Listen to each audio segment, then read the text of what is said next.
What's up, YouTube? This is Too Raw for TV. All right. Um, I was just in LB's chat where he's over there cooking Draymond Green for being a bum, the bum that he is. I saw one of his subs broke this news, you know, and that is that rapper DMX is in really, really bad shape right now. Um, we all know about what's up, Jamoris. What's up, Billy Like Jr. Um, DMX is in really bad shape right now, according to reports. You know, DMX, who's had a long history of substance abuse issues, overdosed last night at his home, was rushed to the hospital. Reportedly, he's in grave condition. Okay. Apparently, he suffered a heart attack. And according to TMZ, I wanted to see other reports other than TMZ because TMZ did get it wrong with Kim Jong Un. So I wanted to see other outlets report it. I did see other outlets reporting this. So one report is saying that he's in a vegetative state. One is saying there is some brain activity. Um, I'm hoping the one that says he has brain activity is correct because, one of the problems when you suffer an acute heart attack is if you go without oxygen for too long, you know what I'm saying, there will be brain damage. And if it's too long, it's irreversible, and basically you're a vegetable. Your organs can be kept alive, but you're no longer there. So I'm hoping that's not the case, man. I hope he pulls it through, man. What's up, LeBron's gloat? I don't know I don't know LeBron is gloat. I really don't know. I'm just reading about this situation myself. What's up, Coach Wayne? Blessed Mr. Davis, salute to you. Big Worm, salute to you. DMX, who burst upon the scene in the post Biggie Tupac era in the late 80s, late 90s, excuse me, the late 90s. I'm talking about. The late 90s after, the passing of Tupac Shakur in 96 and Notorious B.I.G. in 97, along with, of course, Jay-Z and Nas and all that. But DMX came upon the scene in pretty much like 1998. Had two albums released that same year. It's Dark and Hell is Hot and Flesh of My Flesh, Blood of My Blood, both extremely successful. Both went platinum in the next year. And then there was X was released. That one also went platinum. The Great Depression went platinum as well in 2001, as did Grand Champ in 2003. Other albums released by him is Year of the Dog Again in 2006, Undisputed in 2012, and Redemption of the Beast in 2015. And DMX has apparently sold about 24 million albums worldwide. Of course, he had his clique, the Rough Riders, and many great memorable songs. My favorite song he ever had came from the Great Depression, and that's the song "Who We Be." I love that song, man. Yeah, all those early albums went platinum, man. Salute Eric Johnson in the house. B Skrills, that's crazy because I was just bumping DMX yesterday when I was coming out of McDonald's drive-thru. Trina Moe. Yeah.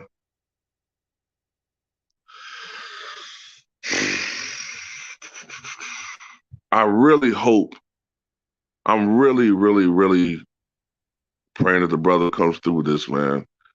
But I don't want to say this, man, but this is one of those things that you have in the back of your mind when there's someone, because we've experienced, I'm pretty sure that everybody has experienced in their lives someone that they know with substance abuse problems. And one of the problems that happens is either that person succumbs to the addiction eventually, or they have long-term health effects from the addiction that they are afflicted with later on. You know what I'm saying? But the thing with DMX is you saw what was going on. People make jokes about it. People make memes about it. People, crack on him, but people forget that this is a real person with a real problem. And apparently, you know, apparently maybe DMX tempted fate too much. And you know, I don't know, man. It's just sometimes when people have these problems, man, there's nothing that you can do to stop it. There's sometimes nothing you can do. Some people don't want to be helped. Some people are delusional, think they're under control, they don't have a problem, or they just give up, you know?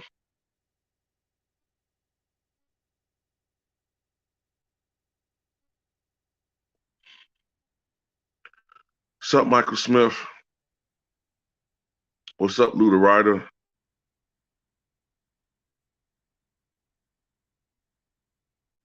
LeBron is gloat says, what the heck will make you say, you know what, screw the weed. Anybody got a crack pipe? I don't know, man. I think what it is that sometimes people could be peer pressured to try something. Cause look, back in the 70s, a lot of people, everybody took cocaine. But the problem, the thing is, some people could do it recreationally and they fine. Some people got hooked. Just to use the example, Dan Aykroyd, the comedian, right? Who was John Belushi's friend. I hope I don't sound too old to some people. Like, who the hell are you talking about?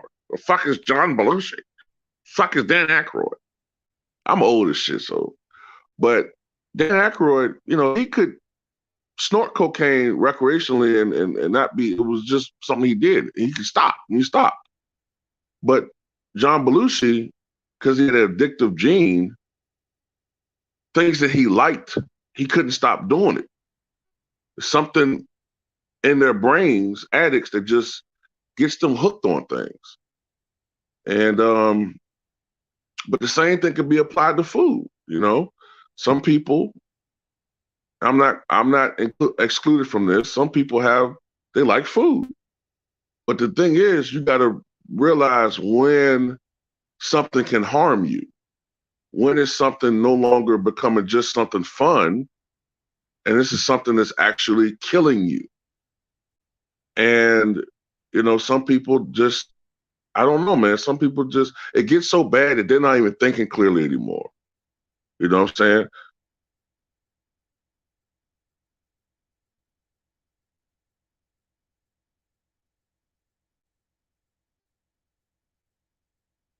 Salute to you, Michael Smith.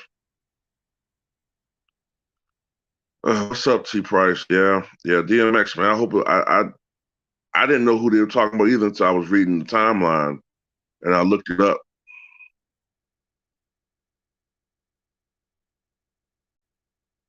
Oh, okay, so you know who I'm talking about, right? Yeah, B Skrills know who I'm talking about.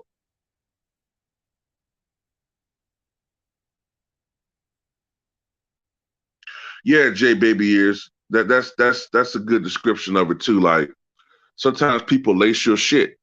Sometimes you think you're smoking weed and people put shit in there just for purity and meanness. A motherfucker that's hooked on that shit too and miserable. Some people do shit for, exclusively for your downfall. You know what I'm saying?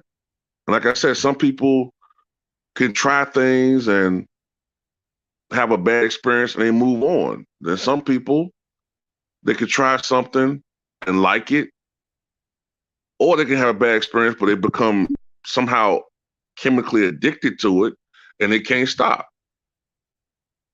And there probably was a time when DMX was a functional crackhead. There probably was a time earlier on in his addiction where he could smoke crack and he could function. But then it got to the point where maybe his addiction overtook him. And that's probably, you know what I'm saying? Because I'm not going to sit here and lie like I follow rap like I used to, because I don't. I haven't really followed rap in 15 years, you know? I'm still stuck in 1997, in 98, 99, 2000. That's the only reason why I'm doing this jump, because I'm aware of who DMX is. You know what I'm saying? But that might be why DMX has kind of, I'm pretty sure it's a big reason why he's fallen off. His addictions.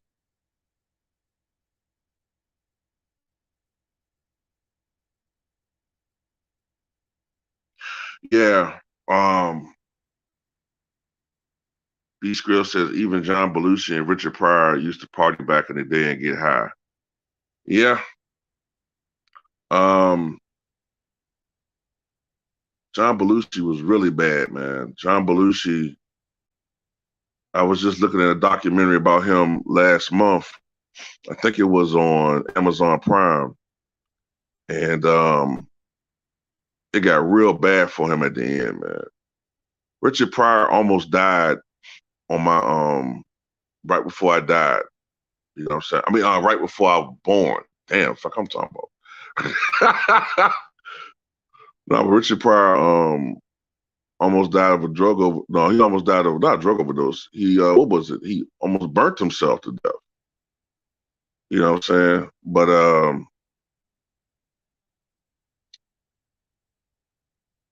he's another example of somebody that really, the only reason why Richard Pryor was able to live to be 65 years old, and he said this, is because of the multiple sclerosis, because it made him literally sit his ass down.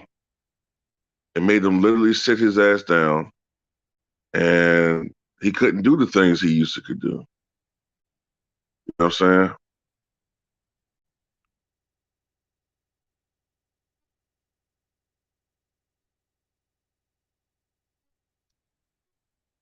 Shaq Diesel, what's up? What's up, James? Gamillo McLean, Chris Farley. Oh, Chris Farley was terrible. Now, Chris Farley, man, like that's what you call somebody that treated his body like a toilet. Don't get now. I'm not saying that out to be mean. I mean, I love Chris Farley, but you can't be an alcoholic, a drug addict, and a food addict. You got to pick one because you can't deal with all three of them. You can't. You can't. You can't go to the cheese factory and eat a whole fucking cheesecake and 6 cheeseburgers and then smoke crack all afternoon, drink 6 cups of coffee, and then drink vodka and think that you're going to live to be 80. It's not going to fucking work. What's up, Burgers Meredith, the blood print? Yeah, yeah. He said he's supposed to be with Nas and Jay-Z. Yeah. What's up, Legendary? No, I saw Brandon.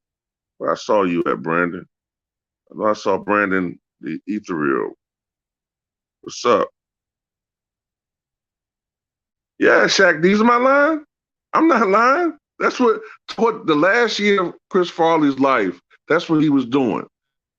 You can hear this man, like, you know, like in hindsight, I'm like, damn, like, how the fuck did he even live as long as he did? This man was 32 years old on TV. In the prime of your life, he's like a 90-year-old man.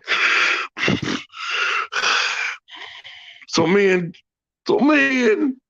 David Spade were supposed to be in a movie next year. Excuse me. Chest pain.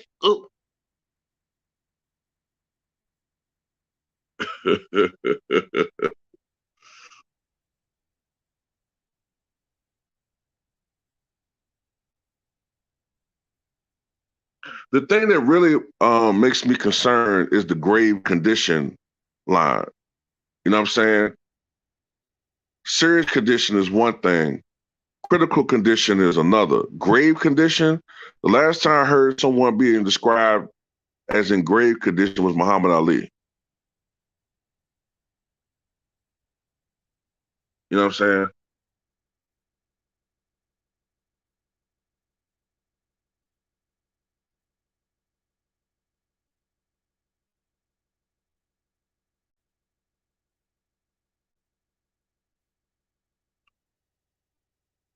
Well, Brandon Ethereal, there are a lot of things on the internet, man. That's why I stay away from the dark internet, man. When I was like 20, 21, 22, I used to be curious and go search for shit. People like, man, you don't want to look at that shit. I just want to see it, man. I'm curious. Nah, that shit'll scar your brain, man.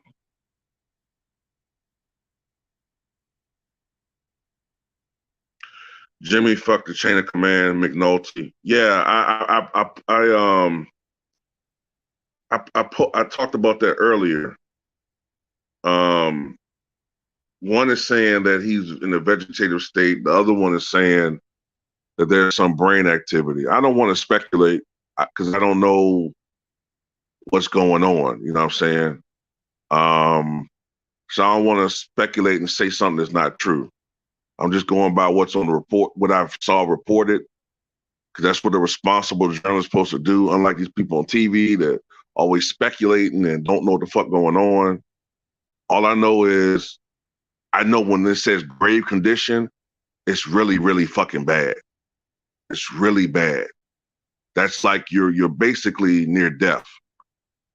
Um, so I was just talking to a friend of mine before I went live. The next day, the next 2 days will be very, very critical.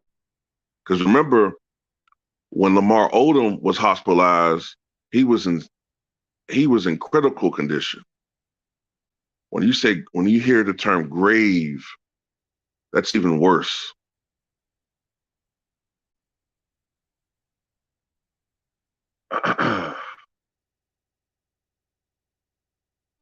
J Baby Ears, what's up? Percy Bedford, what's up, bro? Maybe he's on life support. He might be. Ill Will 42. A lot of people were passing out here in LA from coke laced with or cut with fentanyl. Crazy. Lord have mercy. Man, I swear, man, what the fuck is up with people, man? Fentanyl?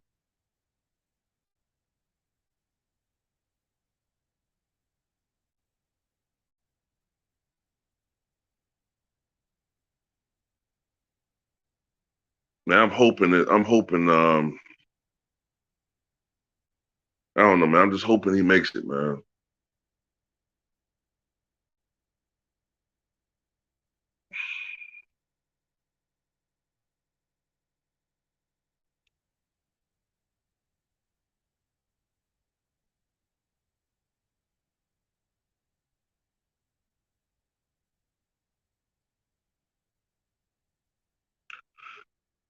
If I'm trying to remember because if I'm not mistaken,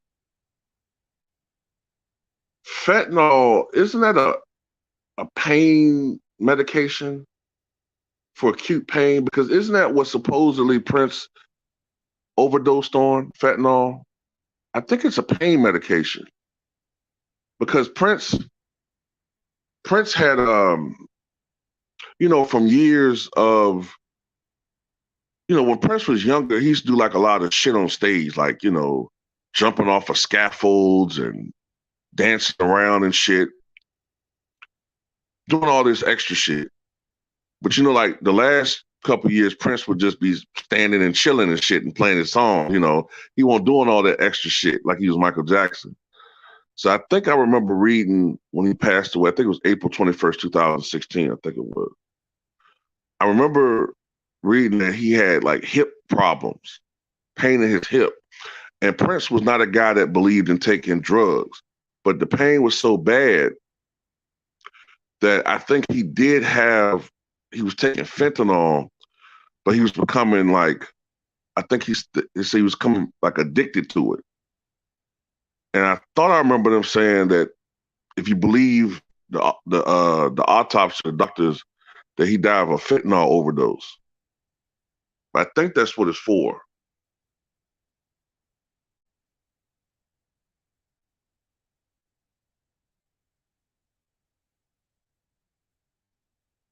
Laughing at X.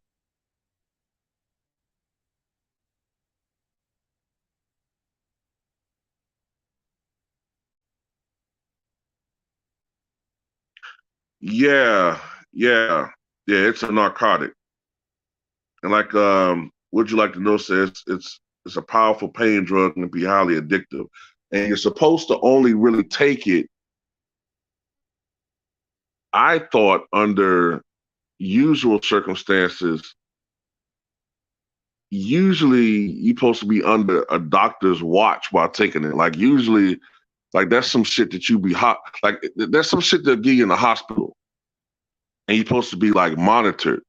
But because these celebrities are who they are, they got all these loopholes and shit where they, or I don't want to say loopholes, they get all these privileges. Like people make exceptions for them and shit,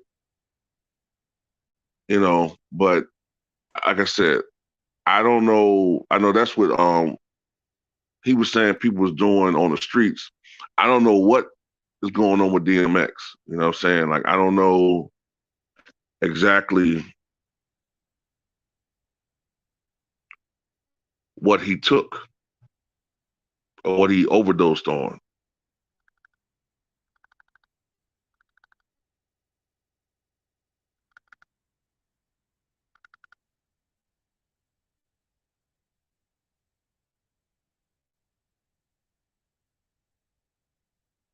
Legendary said, salute 3000. Legendary says DMX said he was drugged with coke at age 14.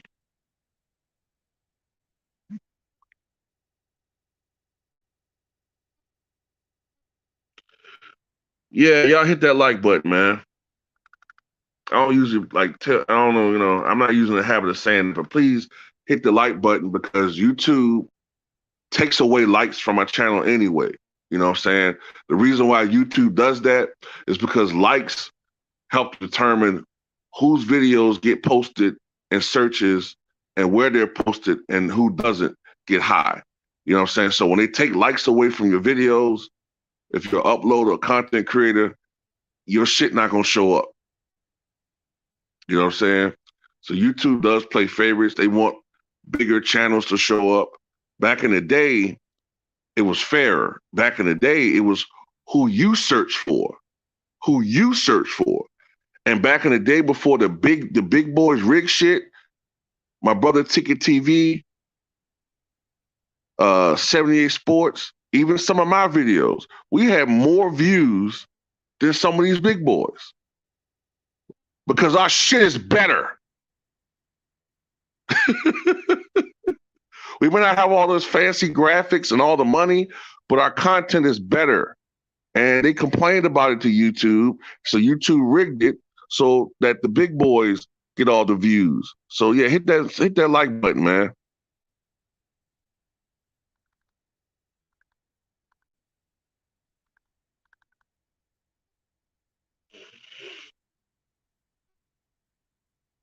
Exactly, Coach Shelton. Much better.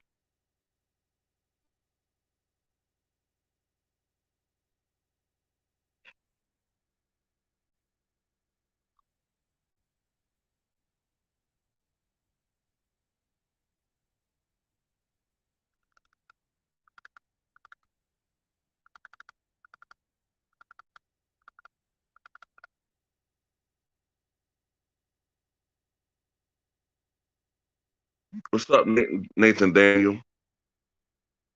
What's up, Paris 87? Patrick Griffin. Yeah, we're thinking about him right now, man.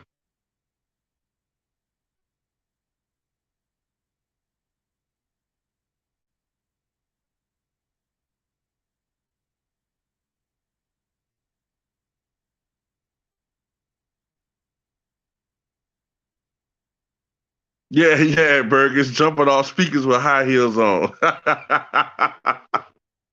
Hell yeah.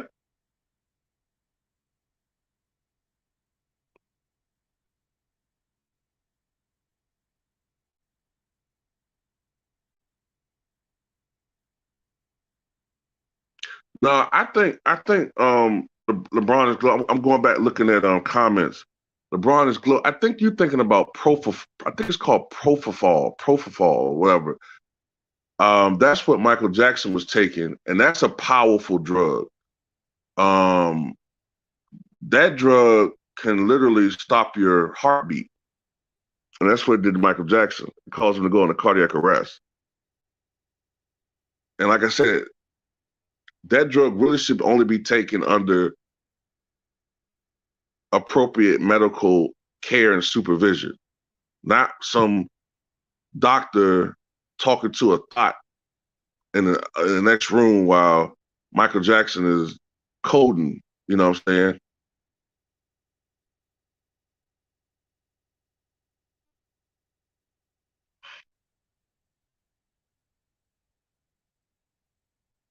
I mean, I feel you, Jacory. I do. I do feel you. You know what I'm saying?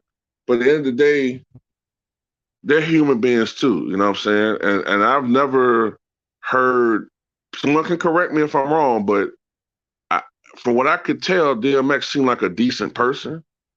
I mean, I know he's had his incidents, you know what I'm saying, but he seemed like a decent person. He ain't a piece of shit. He didn't seem like he was a devil worshiper. He didn't seem like he was, anything a pedophile or some bullshit like that. You know what I'm saying? So you hate to see somebody go out before their time. You know what I'm saying? I've had people I know, friends, pass away from overdoses, man, and it's it's sad. Just the other day, I just remembered it was I think it was the 4 year anniversary of the passing of a friend of mine. Well, she was a friend of mine at one point in time, but she overdosed, heroin overdose, 4 years ago.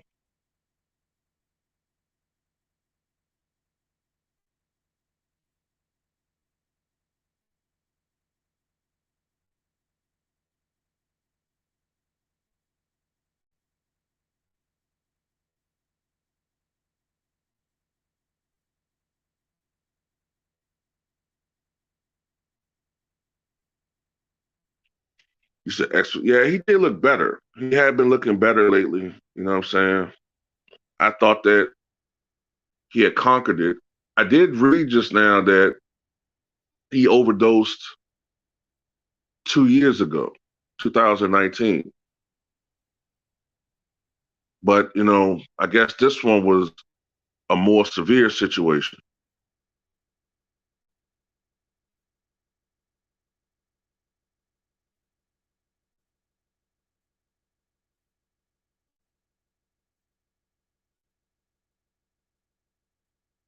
Shaq Diesel said, "I cried when Big died, but not Pac.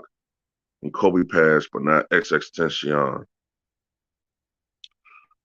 When Pac died, it was sort of like, how can I say this? Like, it wasn't okay. Remember, he died like 6, 7 days after he got shot. Anyway, so the possibility started creeping in your mind that he might pass. Especially, back then we didn't have social media, so you had to go by what you heard in the news. And when they said that he supposedly had a lung removed, you know, depending on whatever really happened, you know what I'm saying? I have my own suspicions, about what really happened to Tupac. But when ultimately he did die, it was like, okay, this ain't no game no more. You know what I'm saying? This shit is real. This shit is real. And then, over time, I just remember being kind of numb that day. That's all I remember was being numb, just feeling very numb and an out of body type thing. It was a real somber, sad autumn day. That's what I remember about that day. It was Friday.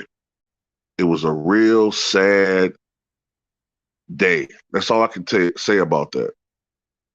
And when Biggie died, it was a Saturday night going into a Sunday, really a Sunday. And when he passed away, I cried a little bit, but I was more mad. I was more mad because I was like, why the fuck was he out there? You know what I'm saying? Why the fuck was he out there anyway? And 25 years later, that's the same question that many reasonable people have. Why was he out there? Biggie should not have been out there for at least another year or two. It was too hot. It was too many bodies dropping in the aftermath of the whole Tupac situation. And then you're going to be the main guy that people still want blood for? You're out there? That's why a lot of people think he was set up. You know?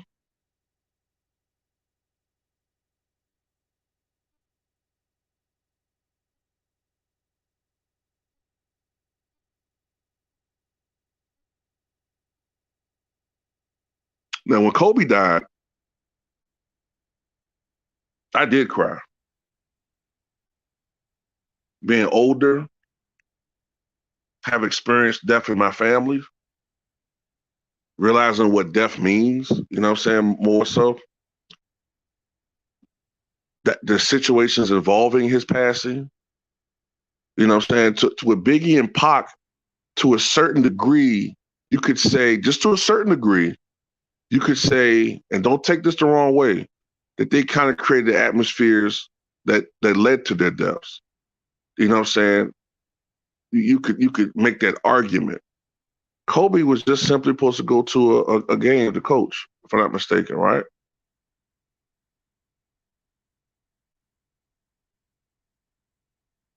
Life can be cruel, man. I'm off my soapbox now. Yeah, Kobe's death really hurt, man. 916, I'm gonna stay away from that, but I concur. I agree with you. But this ain't really the video for that, so I'm not gonna really. I don't want the comment section to devolve into that.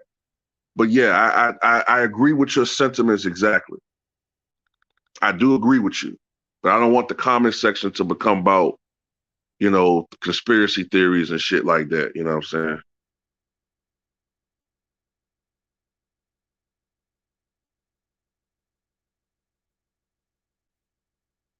Yeah, if you remember the video when I talked about, and I know people from the past think that I hate Kobe, and I never hated Kobe, man. I just got caught up in that Jordan versus Kobe crap. But when he, I started like defending Kobe when the media turned on him, because my main target has always been the media.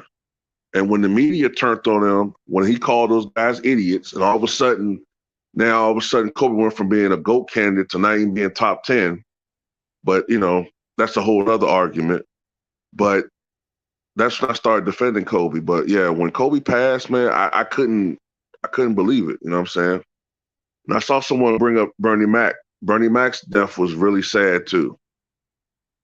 Um, I know this is gonna sound weird. I know it is. But do you know what? The one celebrity death that hit me really, really hard, and I know this is gonna sound weird, is Red Fox.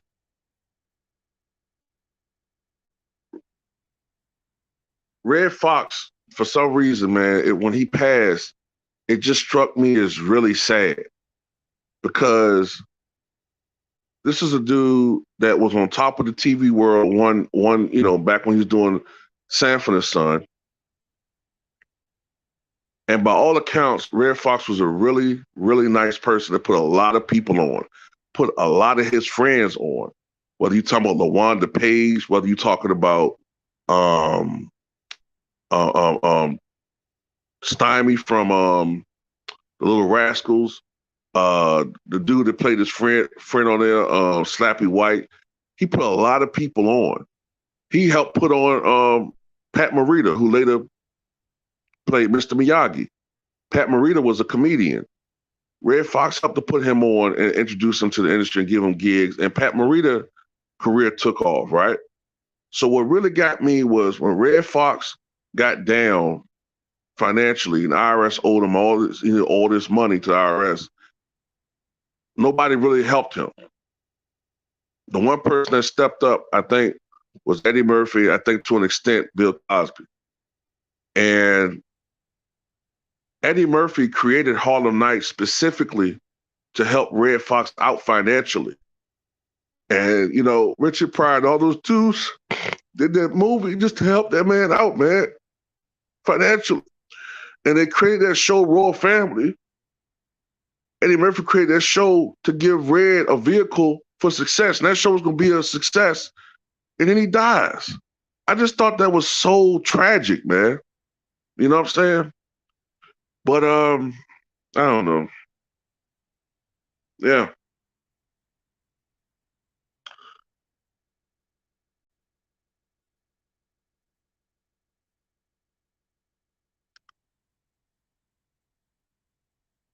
You don't know who Red Fox is, LeBron is globe. You big dummy.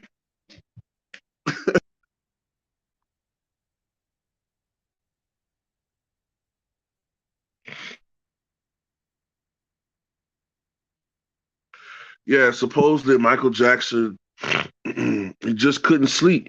I don't know. I guess he had some type of issue where he supposedly couldn't sleep anymore.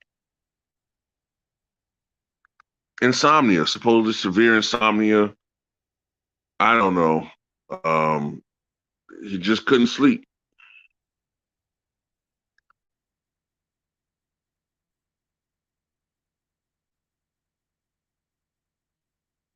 Yeah. Wow, Jamie, y'all don't know who Red Fox is? Man, come on, man. I'm not that old. Red Sanford and Son.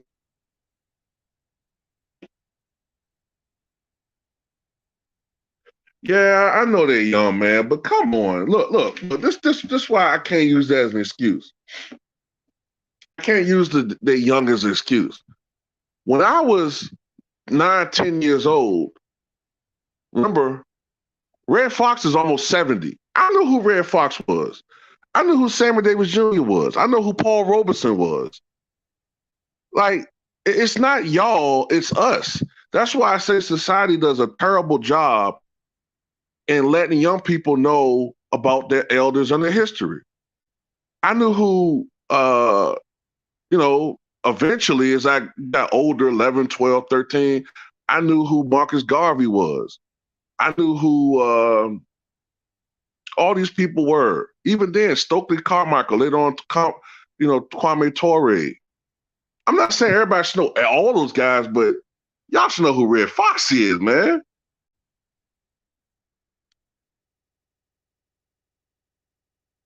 Oh, okay. I'm sorry. I'm sorry. I give you a pass, LeBron. Is gloat. You didn't know English. Okay.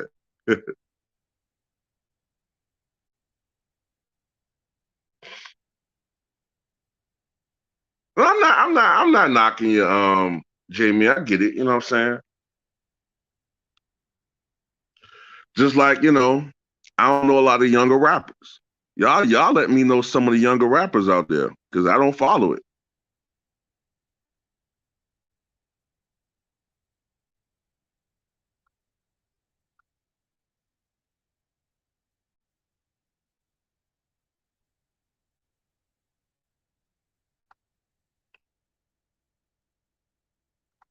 I'm trying to see if there's some updated information on DMX.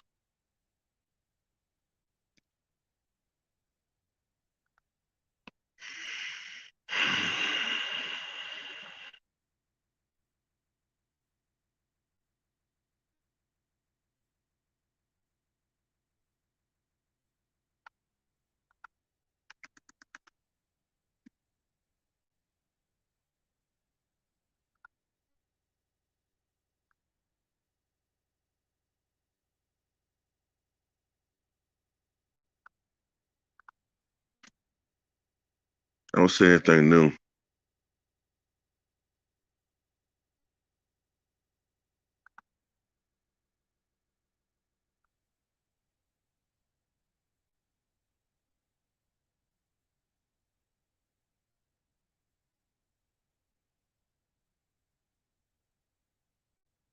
You know what? I did almost forget about this. I did forget about this. Remember, it was 5 years ago when DMX almost died of an overdose then, but the police officer saved his life. I think they injected him with something. Yeah, I forgot about that. Almost died from a drug overdose in Yonkers on Monday night, but a cop saved his life. Collapsed next to his white BMW and stopped breathing. He had no pulse. Four cops gave him CPR, and a medic injected him with Narcan, an anti-opiate used to reverse the effects of a heroin overdose. A witness at the scene who knows the rapper said he had taken a powdered drug before he collapsed. He became semi-conscious and was rushed to a nearby hospital. I forgot about that. I did forget about that. So that's not the first. This isn't the first time he's had a brush with death.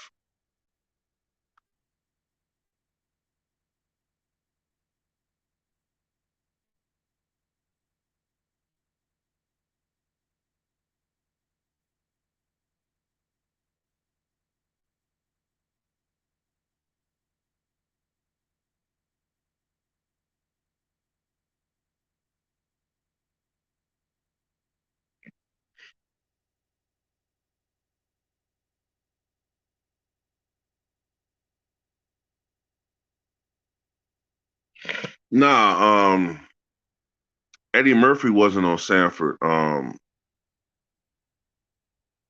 Eddie Murphy was a fan of Red Fox, and when Red Fox was going through his financial problems back in the late '80s,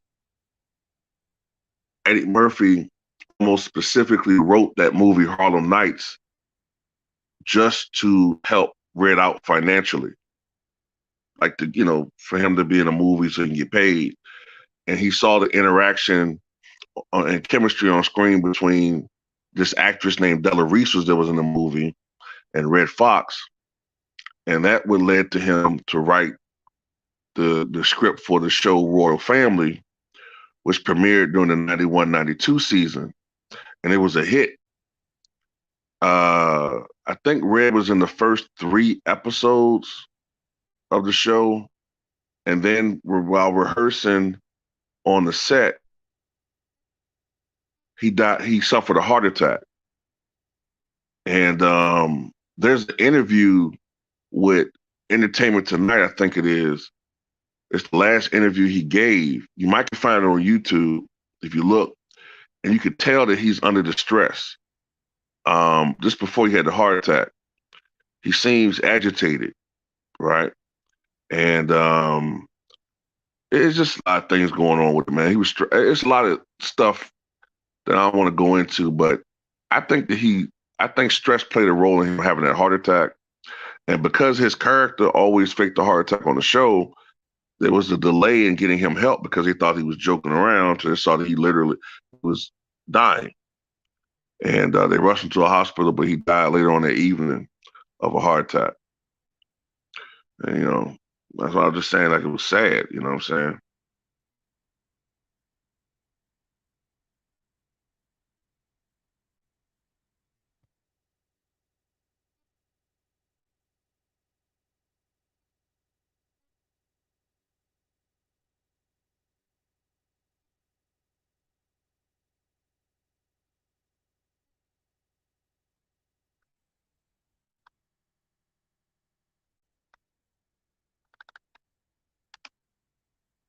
Today is Eddie Murphy's birthday.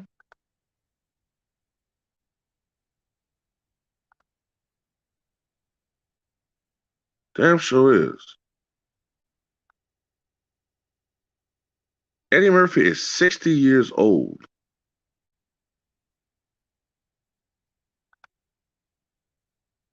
Damn.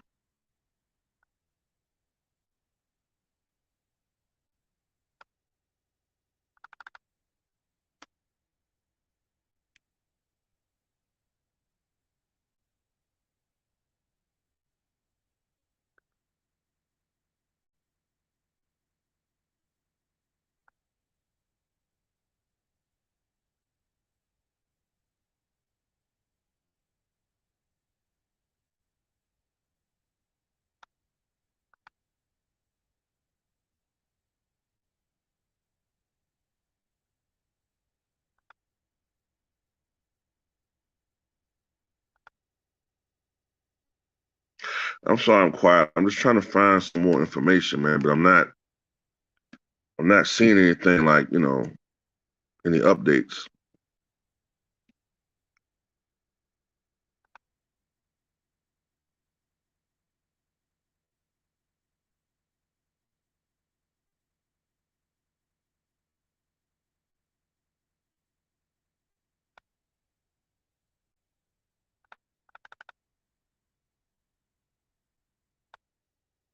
Yeah, I don't see any more I don't see anything updating the situation.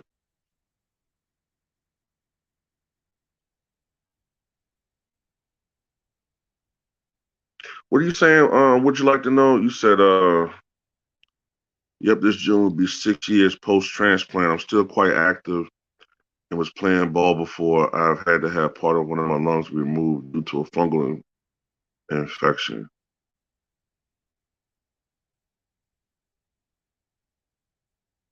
Oh, you had to have okay. I'm glad you're doing better, man. I'm glad that you're doing,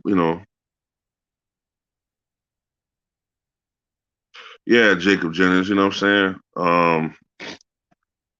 After 2003, 2004, I kind of, you know, the newer rappers, I was listening to fewer and fewer of them, you know what I'm saying?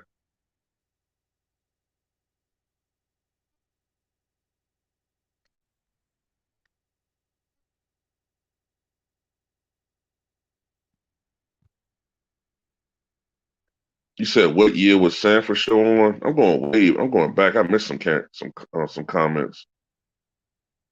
Well, there was Sanford and Son that aired from 72 to 77. And then there was Sanford. That was supposed to be like a revival. That wasn't as funny. I think that aired from like 80 to 81 or something. I think they aired for like 2 seasons or a season and a half or something. But Sanford and Son was 72 to 77. I mean, I get it.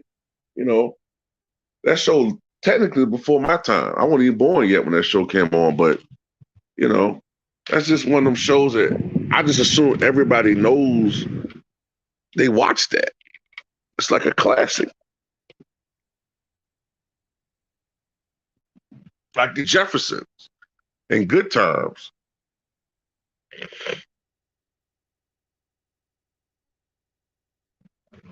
Nah, y'all weren't born. I mean, I don't know.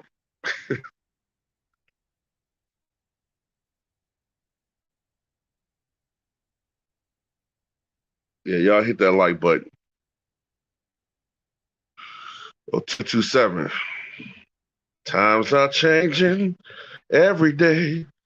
We won't get by with the same way. Oh no, moving together.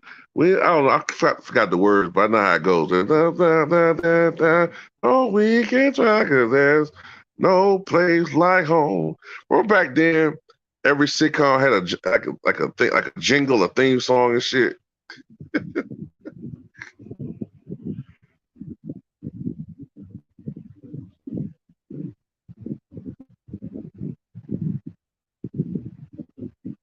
Yeah, Jimmy. That's what I'm saying. Like, you know, I ain't going way, way back and shit. Like, I ain't saying like, hey man, how you don't know who Jack Benny and Pig Meat Markham and Jackie Gleason and what the fuck are you talking about? Art Carney and Lucille Ball, and you don't know who these people is?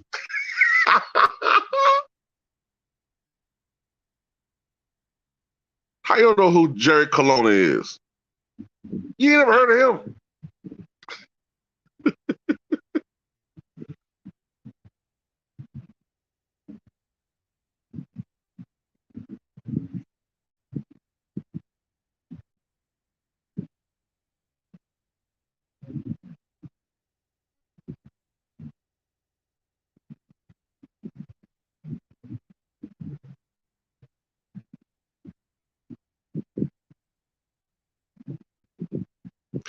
Yeah, I mean that's what an overdose can do. Shaq Diesel is trigger a heart attack.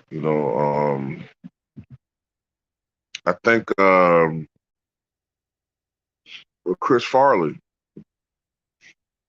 he took a speedball, and that led to him having a heart attack.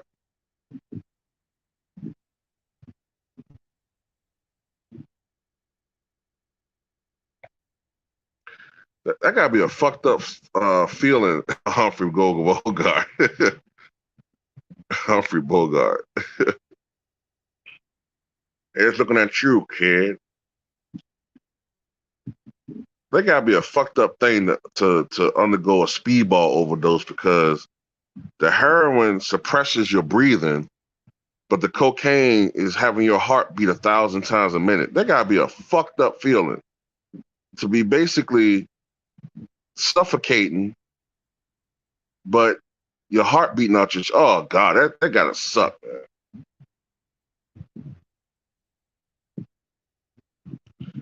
Jamie Foxx show was corny. Yeah, I always thought that they had that dude on his show to be the fake Carlton and shit. You know what I'm saying? I ain't really like that show too much.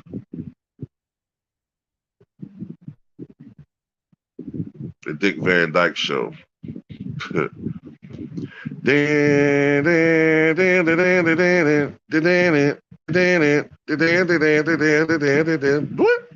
He always stepped. Either he saw the ottoman and he sidestepped it, or he stepped over and tripped up.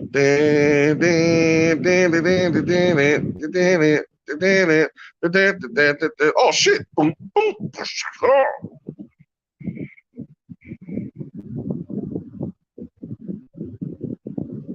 Oh, and Living Color, hilarious, man. And Living Color could not be. That's one show that could never be they couldn't bring that back.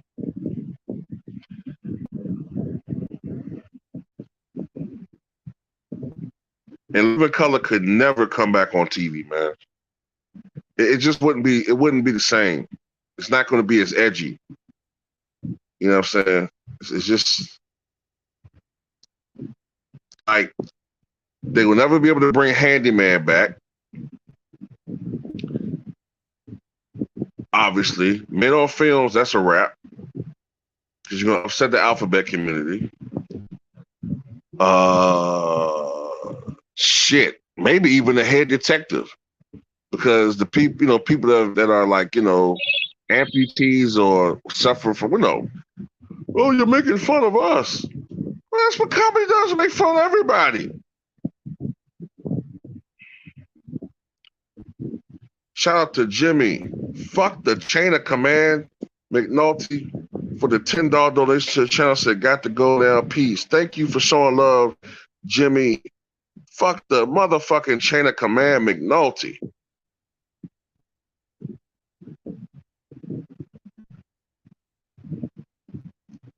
Two snaps. It's raining, man. Hallelujah, it's raining, man. Hey, hey. Hello. I'm Blaine Edwards, and I'm Antoine Merriweather.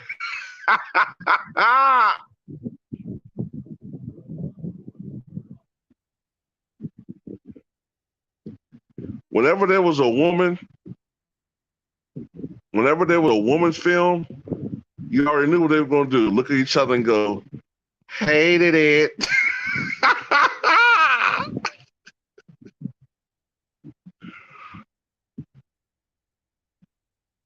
And it could be like a movie like let's say, try to think of a movie.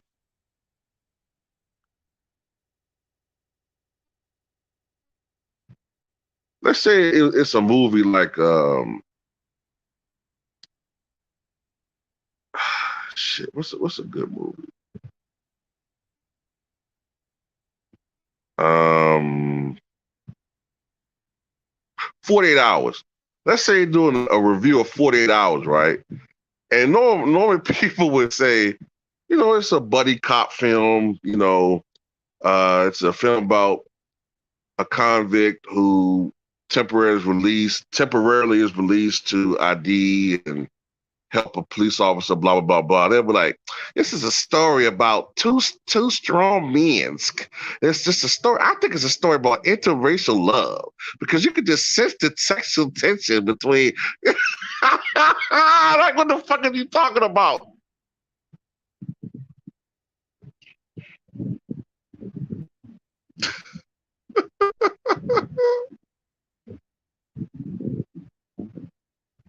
Shout out to LeBron. His gloat says, "Smash the like." Thank you for the donation, LeBron. Is gloat for the $5 donation. Smash that like button. The Homeboy Shopping Network, Funky Finger Productions.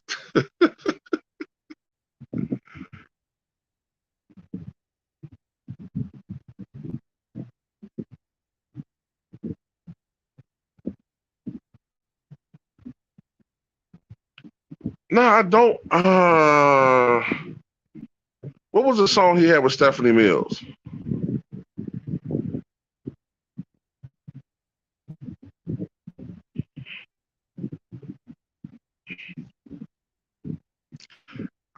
You know what? Family Matters. I remember when that show first started, and I thought like it was all right. You know what I'm saying? It was pretty funny, but Urkel just took over the show. You know what I'm saying? Yeah, Urkel just took Oswald Bates. Shout out to Would You Like to Know, saying salute to Raw. Thank you for the $5 donation to the channel. Would you like to know? Thank you guys for showing love tonight. Well, today. Well, tonight. Wherever the hell you are, whatever time of the day it is.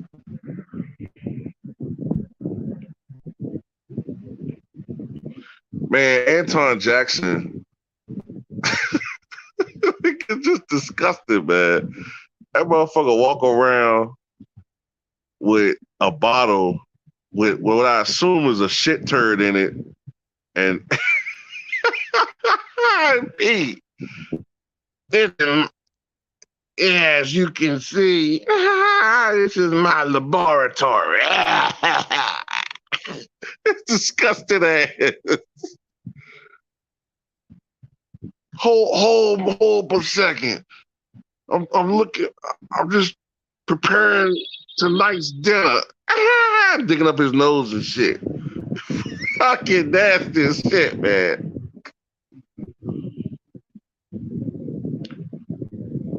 I don't remember that song when I'm nothing. I probably have heard it, but I just don't remember it. J Baby Years. I just gotta look. I probably gotta listen to it and I'm like, okay, I remember that. Oh, Keenan. Oh yeah, yeah, yeah. With the Keenan played Mike Tyson a couple times. I think on the Love Connection skit and the Three Champs and a Baby. That motherfucker punched. I remember on the Three Champs and the Baby. I think a doorbell rang or something. Something rang, and Ali had a flashback. David Allegretti was playing Ali, and he hit Tyson. And Tyson shook it off. Pretty funny, Ali.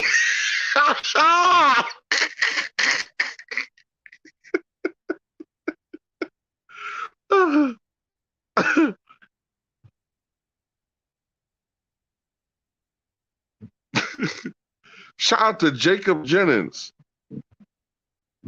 saying, remember Stevie Curl on 227.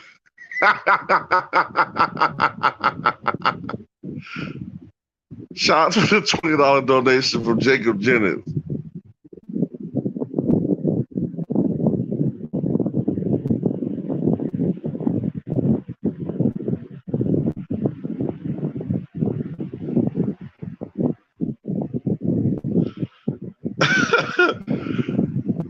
Luderada said Jamie Foxx with the one good tooth. What was his name? Rufus or something? You know what? Brandon Smith, I remember that Billy D. Williams episode, right? I think they aired it one time. They aired it one time because the network didn't like that sketch because they took it as him suggesting he was date raping her and shit. You know what I'm saying? And I think they aired that shit one time and never aired it again on most syndications. The Brothers.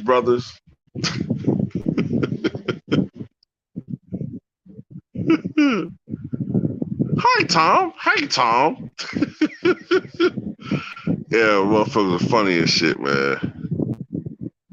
I can always just remember the end of one of those songs that they had, man. Because every song they had, it was always like anti-black, pro-white supremacy and shit. So if an officer runs up to you and give you a smack, it's because you are guilty. It's not because you're black. That's a good song, Tom. Yeah, thanks, Tom.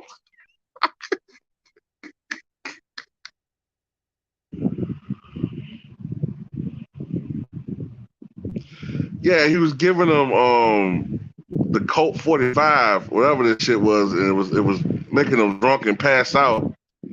And then he put her on the table, had her legs wide open, was climbing on top of her. As the commercial was going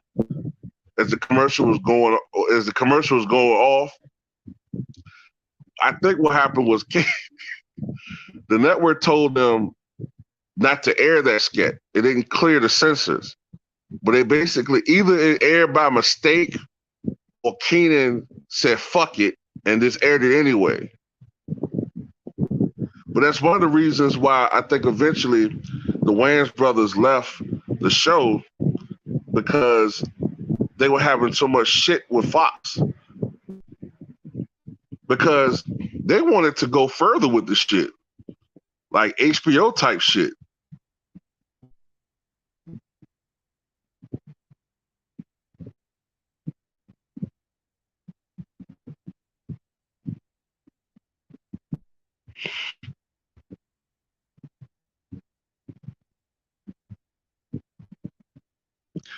Jacob, you talking about when you say Sinbad the Sailor? Are you talking about the Popeye cartoon when Bluto was Sinbad the Sailor and they be fighting? Are you talking about that one?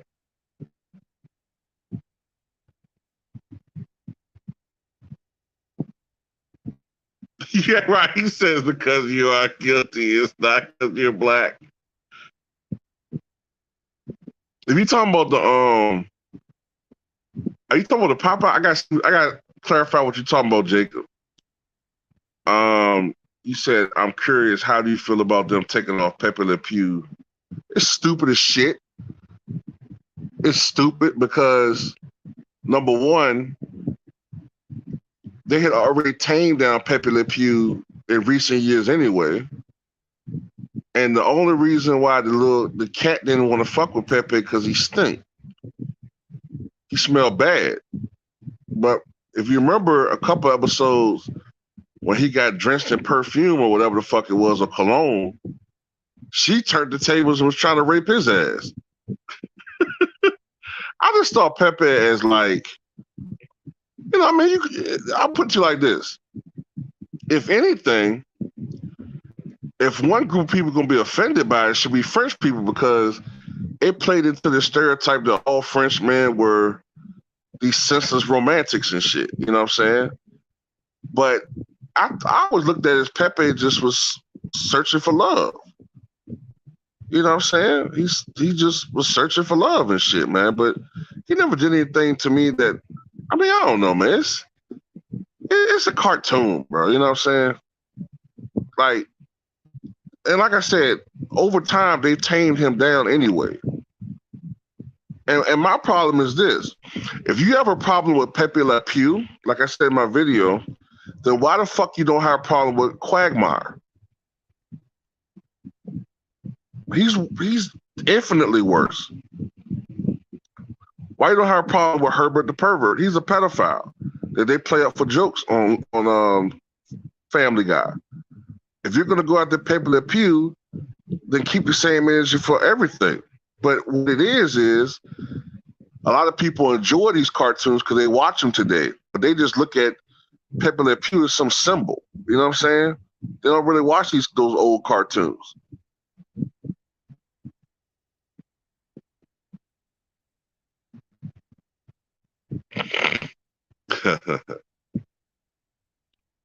Well, I mean, hey, you know, that's a cultural thing.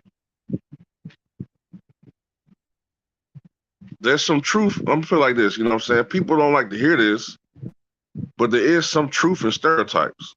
That's why there's stereotypes. There's some truth in it. You said, not sure that's the right name. It's the old cartoons when they were pirates.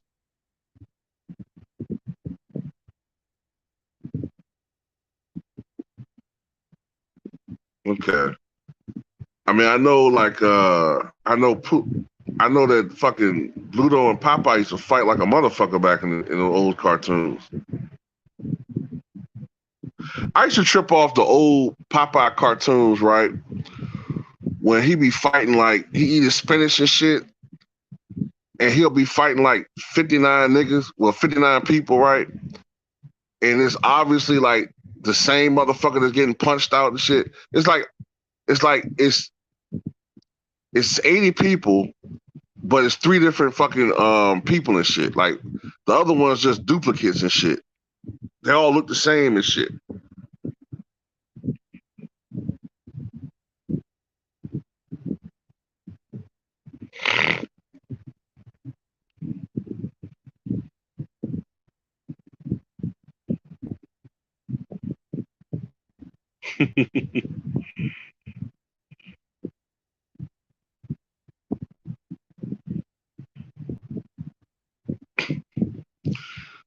I don't know. Popeye's funny, man. They're gonna take Popeye out of the way. It's like they can go after Popeye eventually. It's like they're trying to get rid of every like male man. Part of me wonder, like, did they go after Pepe because he black? I'm serious. Did they go after Pepe because he black? What's up, Polo Sports?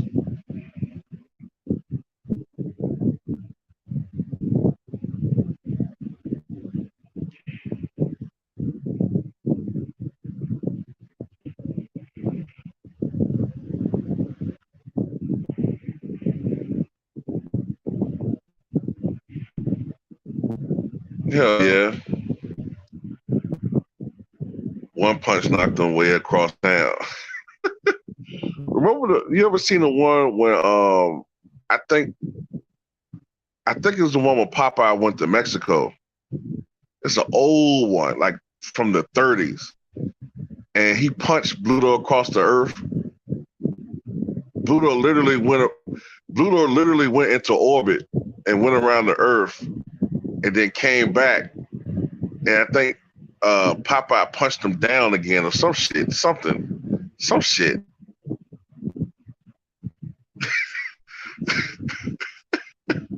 They was fighting, and then Popeye punched him in the stomach, and his fist went through Bluto's back, and Bluto said, "Oh, my back!" And then he punched Bluto and knocked him into orbit. I'm strong to the finish, cause I eat me spinach. I'm Popeye the Sailor Man. Skip it up you. You. Motherfucker Popeye trip, man. Skip a dup dup you, dup dup dup you, skip up you. I'm Popeye the Sailor Man. Skip a dup up you.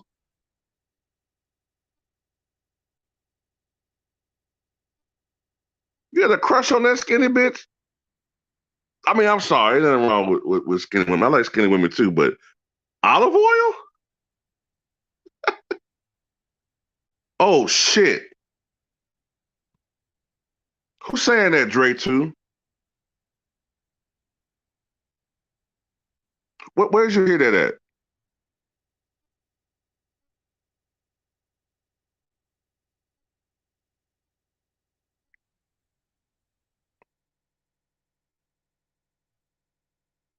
Now, if you were talking about a rapist, Bluto was a rapist. Oh, come here, give it to me. Oh no, give me that pussy. Oh no, help, Popeye. But sometimes Olive Oil used to piss me off because she used to like, you know, you got Popeye, he treating you like fucking royalty and shit. A bunch of some flowers, colors. Oh, Popeye, you're so boring. But Olives, I love you. Oh, I don't give a fuck, Popeye. You're so boring.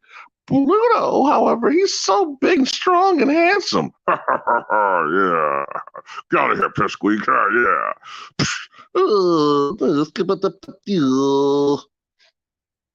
Come here, give me that pussy. No, I thought we just going on a date. Give me that pussy. Give it to me. Give it to me. Give me that pussy. Help, Popeye.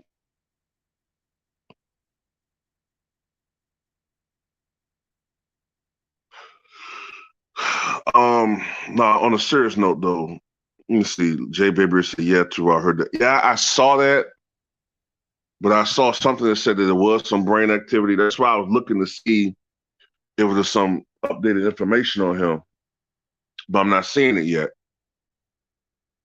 Um, because I mean, if he's basically brain dead, I mean,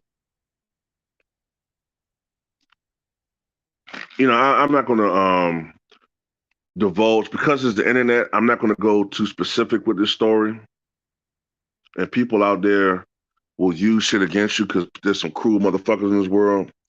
But I'm just gonna put it to just this vaguely. I know there's somebody that I knew that passed away, and they were brain dead. And for all intents and purposes, when you're brain dead, you're dead. You know what I'm saying? Um, they can keep your organs functioning, but if there's no brain activity, you're basically, you're dead. It's just them taking you off life support. And if it's to that point, there's really nothing they could do. I hope it's not true.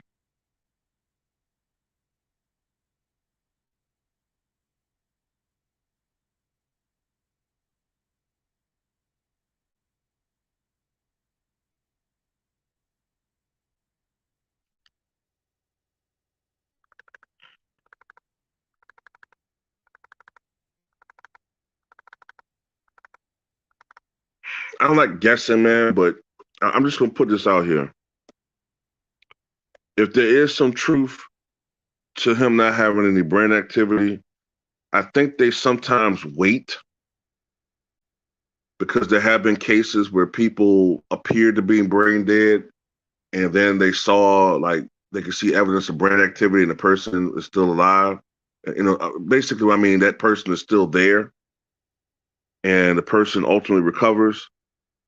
So, that's why I said the next day is very critical, man.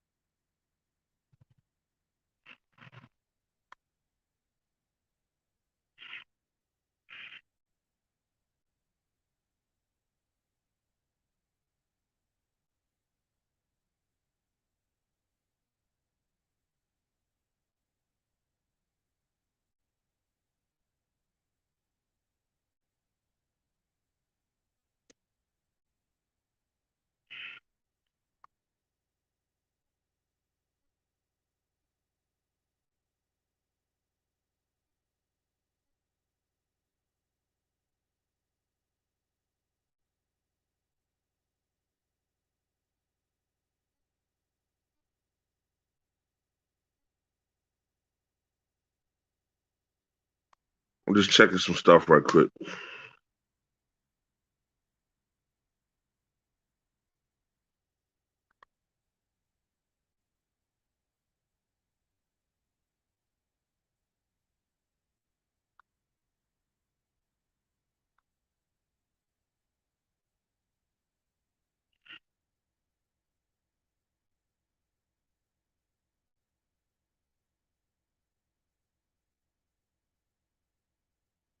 Yeah, I'm trying not to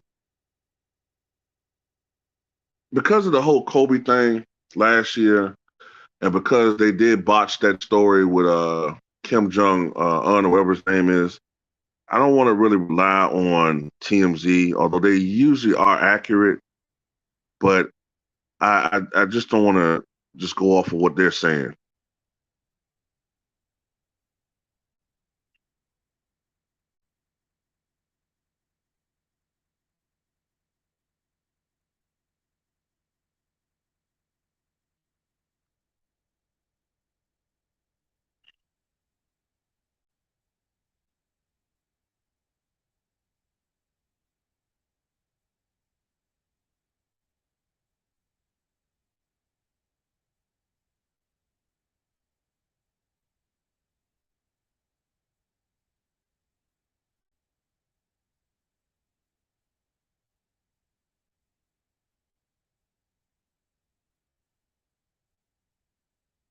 But yeah, so far there's no. I haven't been able to see anything updated other than the story.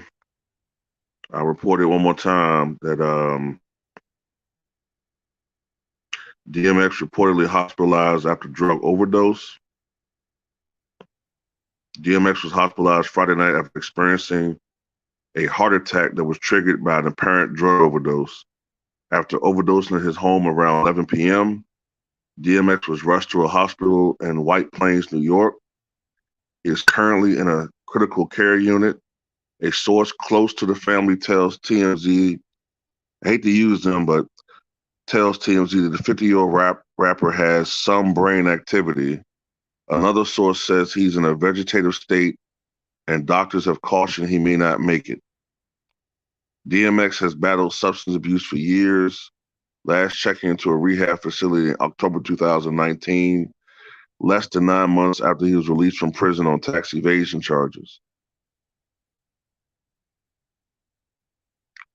Several ex peers in the hip hop community took to social media to share their support, including Rick Ross, T.I., Missy Elliott, and Ja Rule.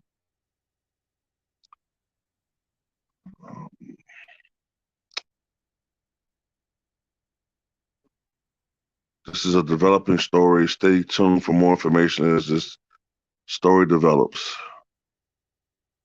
Um, other other sites are pretty much saying the same thing. DMX hospitalized after suffering an overdose heart attack.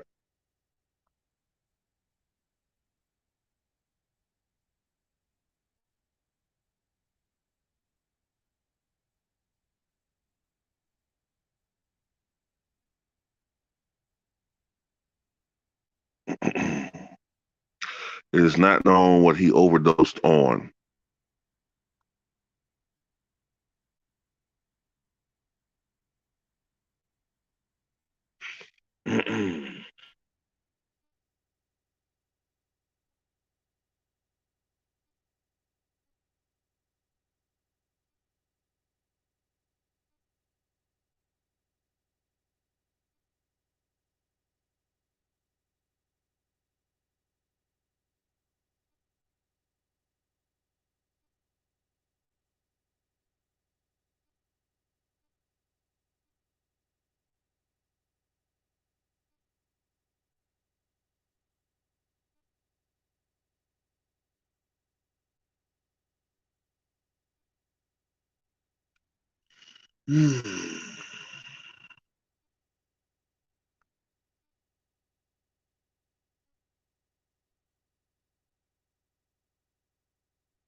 I guess until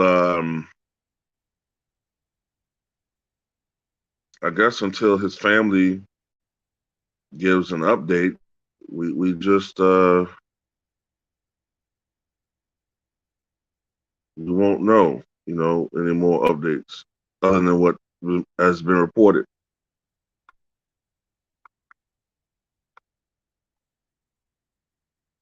You know, but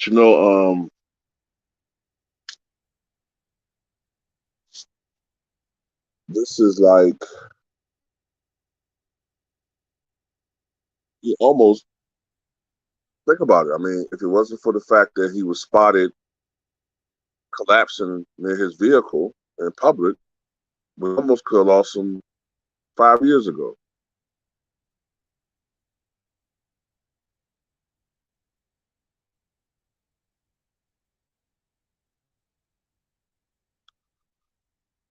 Oh boy,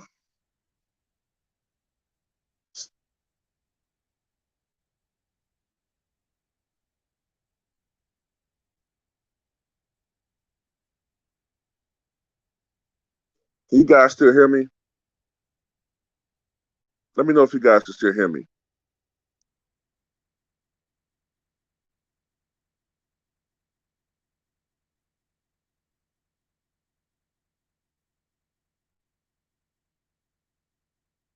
Okay, okay, thanks. No, I just had an incoming phone call. I didn't click over it. And sometimes when someone calls me, it messes with like the audio and shit. Um, I don't know, Lou. I know you're a realist, Lou. You're a realist, and you look at things for what they really are. I'm hoping the best, but like when people say things about like no brain activity, it's not good. It's not good.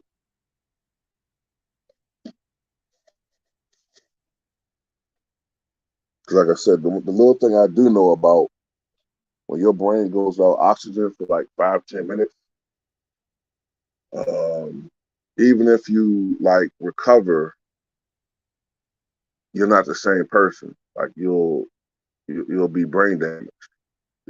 So it's like it depends on did he go a while without oxygen for a minute. His brain, a lot of different things, man. His organs.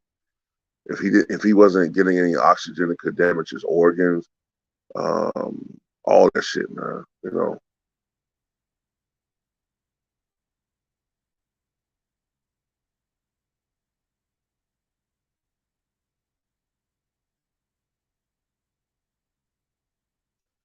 DJ Kumar, I agree with you a lot. I would agree with you, man. But I don't think I had anything to do with no nefarious plot, man. This is a dude that's had a long history of substance abuse, and this could be one of those situations where he tested fate one too many times, man.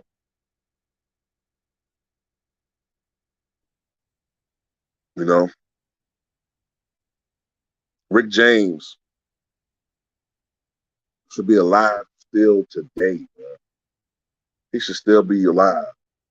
He was ready to go out on tour with Lisa with Tina Marie,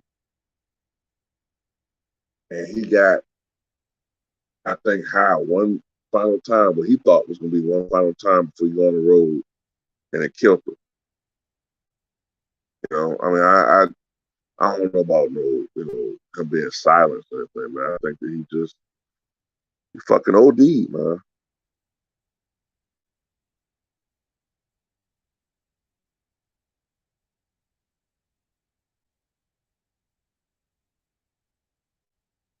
You know, yeah, man. 1998 was his year, bro. 1998, he had two platinum albums come out.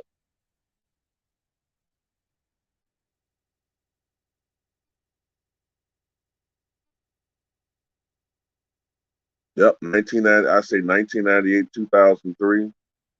Yeah,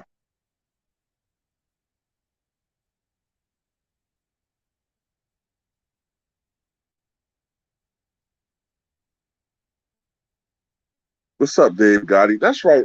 Carrie Fisher. What was it with her? I think she had a she was wasn't she on a plane? I think it was like December 2016. I think she was on a plane and she had like a heart attack or something. I think when it was getting ready to arrive or the plane was getting ready to arrive, I think she had like a heart attack or something and she was hospitalized, but I think they eventually pulled the plug or something. And then like the next day or something, her mother died, Debbie Reynolds. Like her the next day or 2 days later or something, her mother, actress Debbie Reynolds, passed away.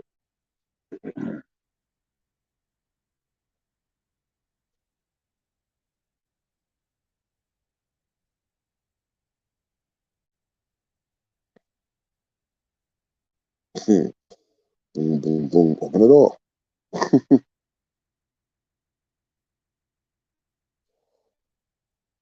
Yeah, that was the Star Wars chick, Carrie Fisher.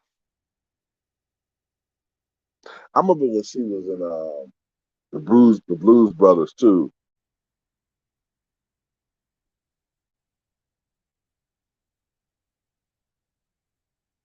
I think she was Jake. What was it? Jake's ex girlfriend or something, and she was stalking him and trying to kill him and shit. Carrie Fisher is a former actress. She's best known for playing Princess. Well, what the fuck her name is, man. Let's get her name. The princess in Star Wars, and she was in other movies over the years. And but he was talking about how she passed away a couple of years ago. Yeah, Princess Leia. Princess Leia.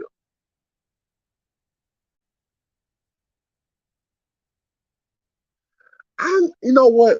I tried. I tried to sit back and watch a Star Wars movie. I just don't like them. I think it's a generational thing. I think Star Wars was to the 70s and 80s what X-Men was to the 2000s and the Avengers is to the 2010s and what shit Justice League might be the 2040. It's just a generational thing. I'm into the X-Men. I'm into the Avengers. I relate more to that. I tried to watch Star Wars. I just don't like them.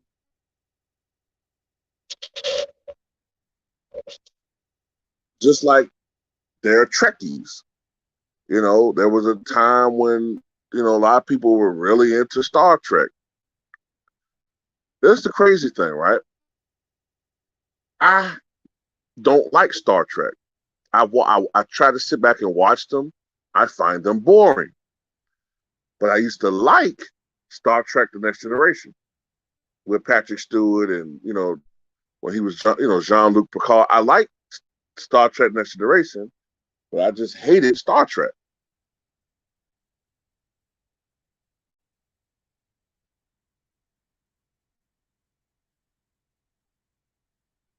So you're older than me, 3000.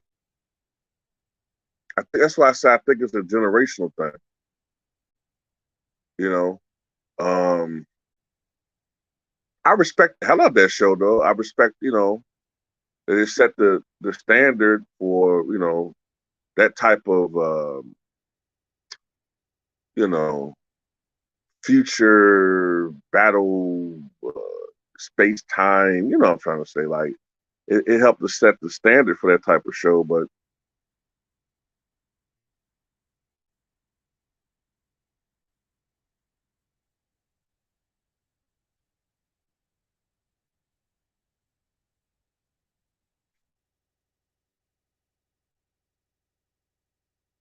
that's the thing though, Percy. Like I tried to watch them. I just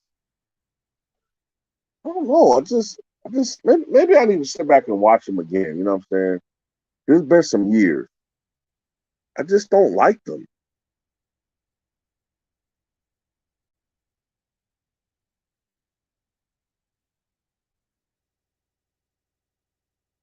But sometimes your taste can change as you get older, though. And this is why. This is why you always got to give things a chance. I'm gonna tell you why. When I was a kid, when I was a kid, I hated MASH. Hated it. Boring. Hated it. Right. So I don't know if you remember, but the Hallmark Network started airing MASH about 10 years ago. I think somewhere around 2008, 2000. Hallmark Network started airing MASH. So I started watching, right? Then all of a sudden, I fucking love this show. I love fucking MASH. I love that fucking show now. Why? Probably because I can understand what the show's about. I got the jokes. I was mature enough to understand and appreciate the subject matter. So sometimes you got to give things another look as you grow older. You know, sometimes maybe there's just something about it the first time you just didn't like. At the same time, there are some things I used to love as a kid that are now stupid as fuck, like Little Monsters. You say you still hate MASH. Yeah, show you put me to sleep. But I love MASH now, man. But Little Monsters. Remember that movie with Fred Savage and what's the comedian there? Howie Mandel. I love Little Monsters as a kid. I watched that shit last year. Like this stupid ass fucking movie.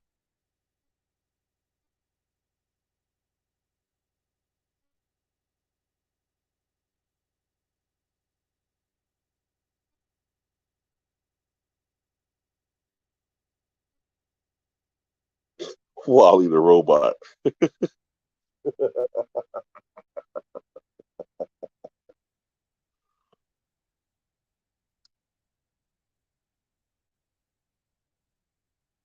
Oh, I know what it was. I think that was because I was near a fan and shit. Apocalypse.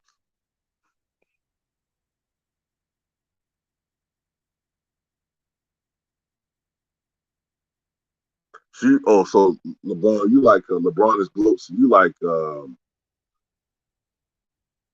sort of like war pictures or anything dealing with World War II and shit like that. That's cool. You know what I'm saying? Uh, have you ever seen this? Well, I'll tell you what. You might like this miniseries that came on back in 1994. I think it was NBC. I think it was called When Lions Roared, and it had Michael Caine. I think he played Stalin. John Lithgow was Roosevelt. John Lithgow, he was FDR, and Bob Hoskins was Winston Churchill. I think. If you like stuff like that, you might like something like that. Um, yeah, because I was next to that fan. Like I think this is what you was hearing. So evil mutant. You think you can challenge Apocalypse again? Blasphemer?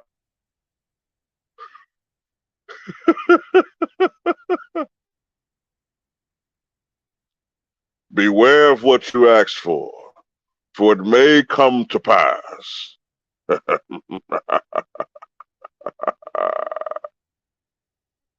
Mutants.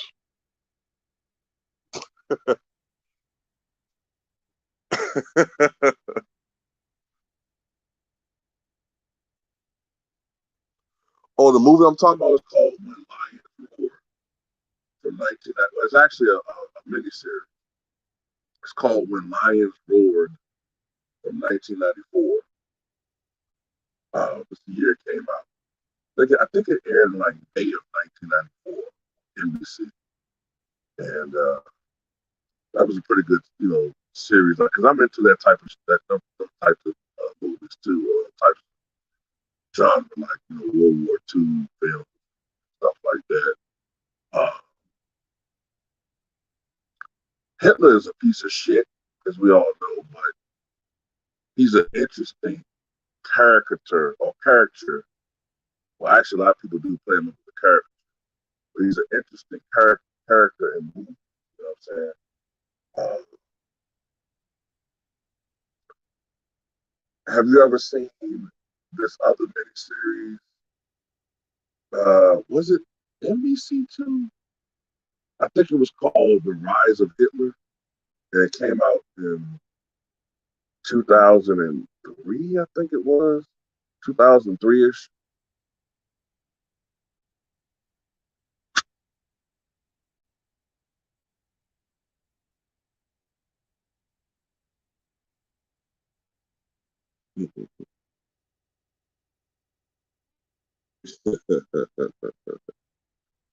um, you know, they should have done Apocalypse like they did Thanos, and like they did with the movie that just came out. The Snyder cut with Darkseid. You got to do characters like that in CGI. You can't have a regular actor play them. Their powers, it's their powers are too, you know, the powers that they have, you have to have them in CGI, or it's not going to work.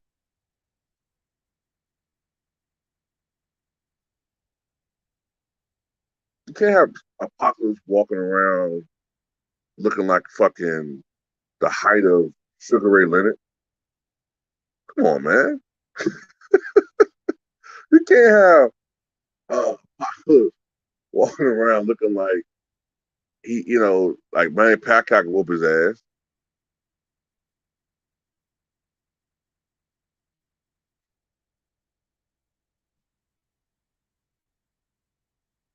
Well, I haven't seen that documentary, but I've seen it. I've seen it on up there on either Amazon Prime or Netflix. I think it was one of them.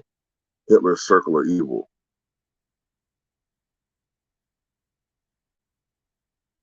Right. The Trump thing. Yeah. You said video suggestion: Two Raw's top 10 most disappointing movies ever.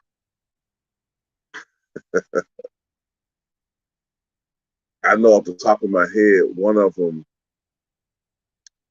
is that movie that shit. Arguably, two of them are John Travolta movies. That Gotti movie that came out a couple years ago. That shit was garbage. And then it was some movie he did in the '90s. What was that shit called? Waterfront Water. What was that damn movie he did that was just like a complete and utter failure? I think it had like the biggest budget ever, and it just was a complete failure at the box office. I can't think of the name of the movie, but that shit sucked too.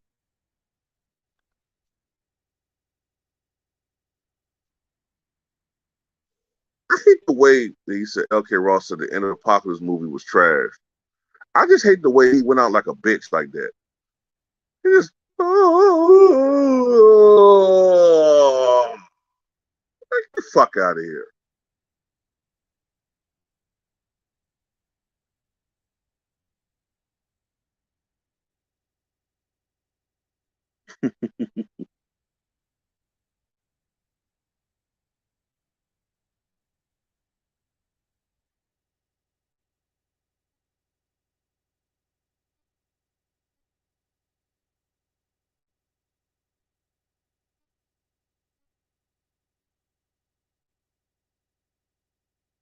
Oh, you said I'm going back and looking at comments. Oh, White Shadow. You know what? I only know what that show is because of damn. Because about a high school, it was about a white high school basketball coach. And the only reason why I know what that show is because I'm trying to remember what network aired it. Was it TV Land?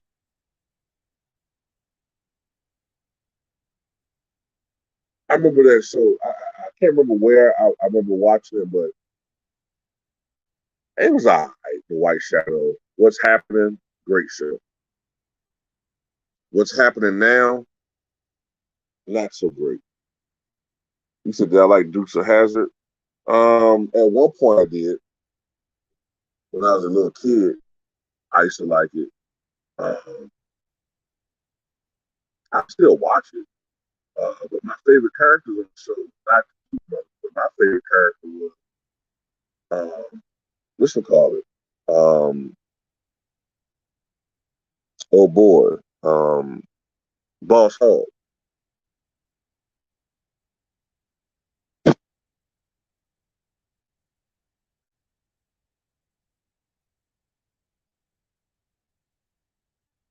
Okay, so now it's on TV Land. Okay.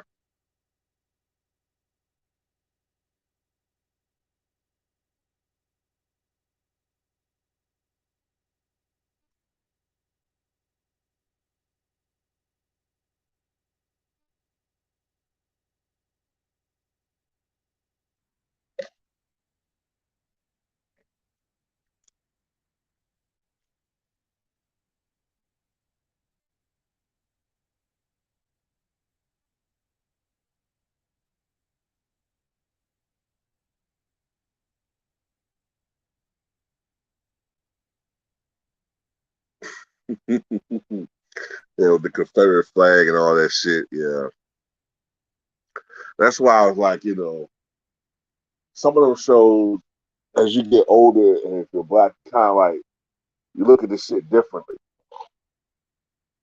You know, Daisy Duke was fine though. Remember that cheesy ass movie they came out with a couple years ago when Jessica Simpson, I think, was Daisy Duke, and Burt Reynolds was Boss Hog.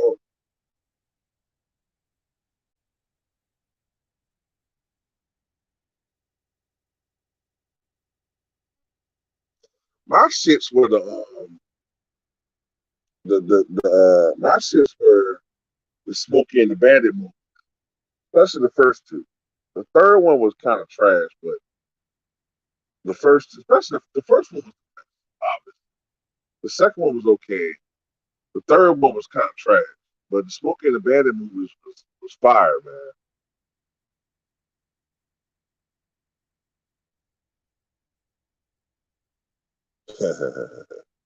Would you like to know?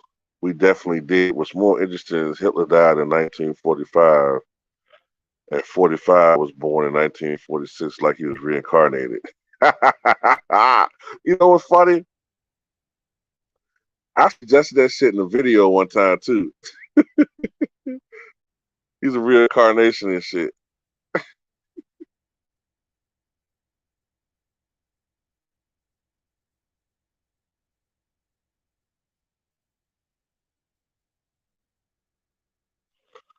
Right, Jackie Gleason.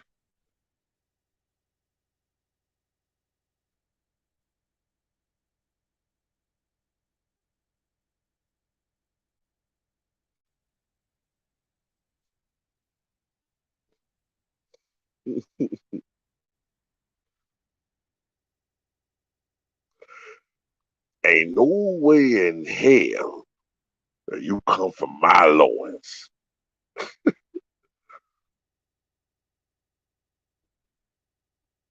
It's just Sierra Buford, deep justice, and hot pursuit of the bandit.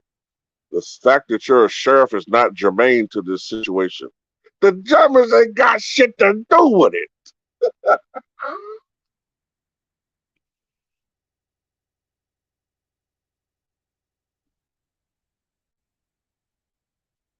Stupid boy. You seen Sherrod Bradford?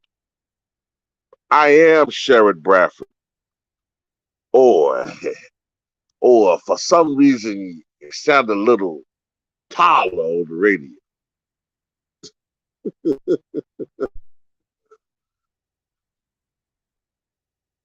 What in the world is the world coming to?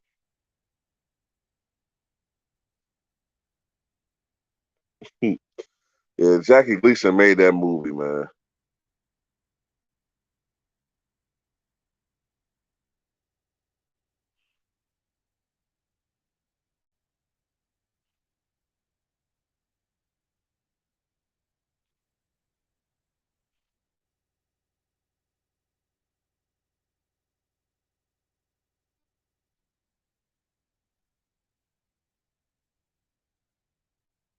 Oh, you said do the Chinese lady when the crazy dude bed for sex. What scene was that? I'm trying to remember that.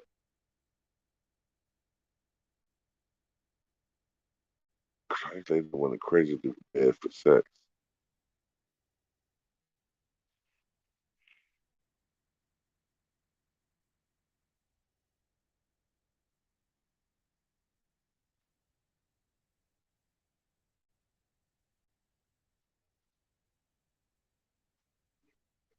Hey, Daddy, Daddy, hey, Daddy, my head flew off. I hope your goddamn head was in it.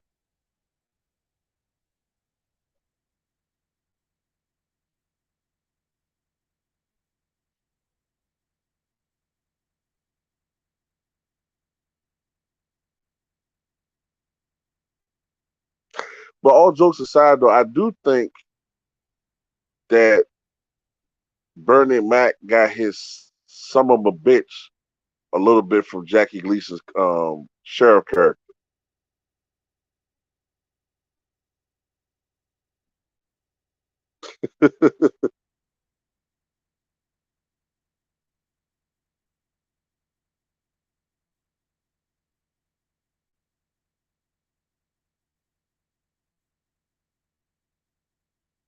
Oh man.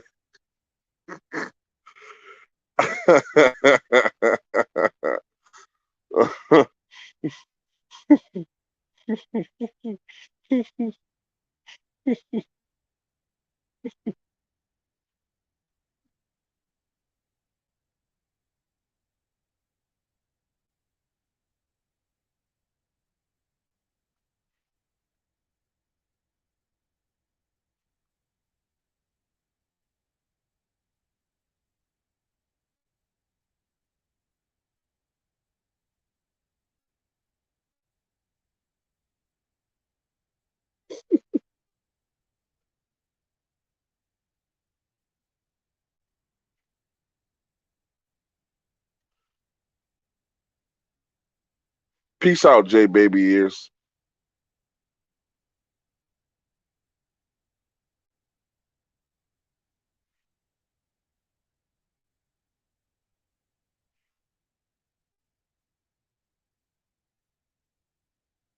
Right, right, right. A little bit from Dr. J.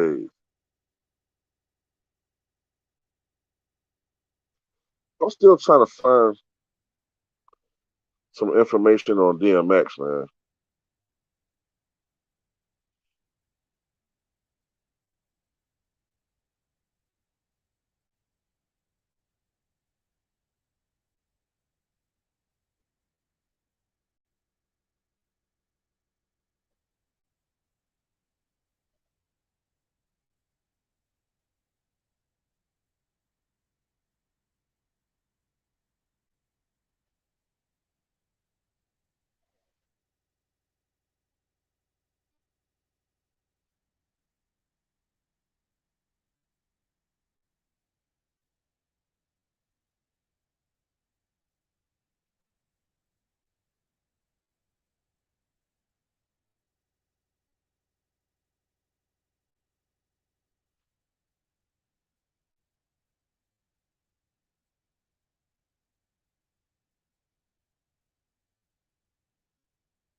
Give me 1 second, y'all.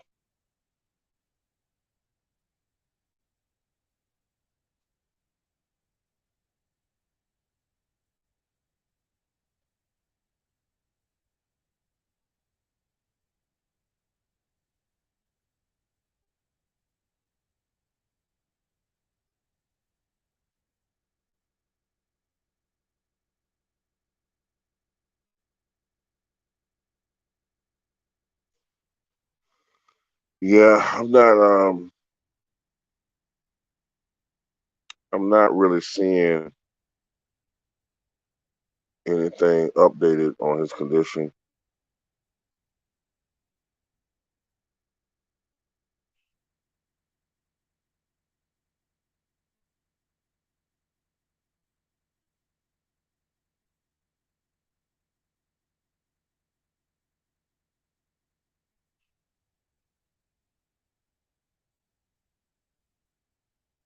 Yeah, I'm not seeing anything updated so far on his condition, man. But I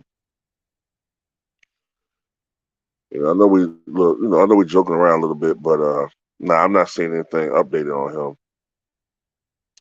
So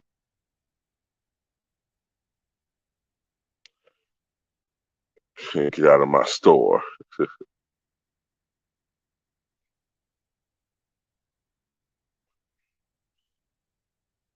Yeah, I don't. It's just pretty much the same stuff. You know what I'm saying? It's pretty much just the same information. So it's like we just gotta wait until there's an update. Hopefully, it's improvement, and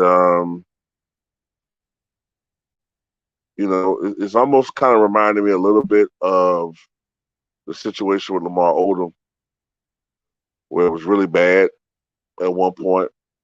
I think this might even be a little bit worse. And ultimately, he did pull through, but it was something that took months and months. And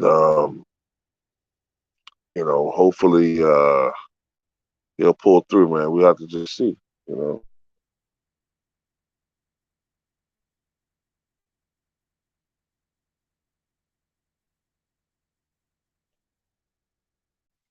Um,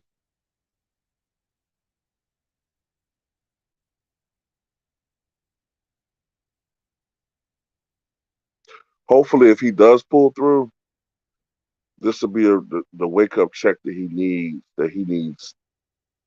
He needs help. You know, serious help. You know, but I